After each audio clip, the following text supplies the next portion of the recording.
All right, well, we do have Conn Smythe odds available right now up on the DK Sportsbook. So Cale Makar, Paul, who you said kind of just disappeared last night, is still the favorite here, actually tied with Nathan McKinnon at plus 140. Then there's Andre Vasilevsky, who has won this thing before, at plus 600. How much interest do you have in maybe fetching a little bit of value with some of these Tampa Bay guys after a Game 1 loss, AJ?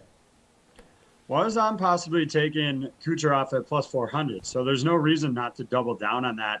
I still think the Lightning have a good chance to win this series. I mean, nothing major comes out of this for them, right? Like, they still have 3 games at home, still have 2 opportunities to pick one up on the road versus Colorado. So it's not a huge loss for them in that sense.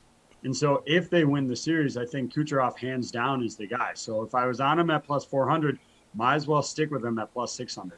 Okay, maybe Steven Stamkos plus 5,000, a little bit of a sleeper, Paul?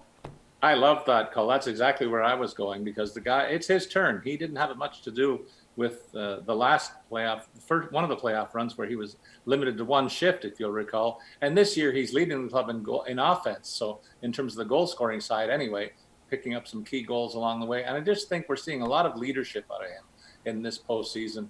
And that's a factor too that'll weigh in. Sentimental choice too, no doubt. 3rd time if they win it, and he will be represented well in the voting if that turns out. But if you favor Colorado, I'd be looking at Gabriel Landeskog, their captain. He's again playing a big role. See, this guy is also their captain, and it could be a leadership thing that decides this issue. So I'm looking at the captains on both sides here.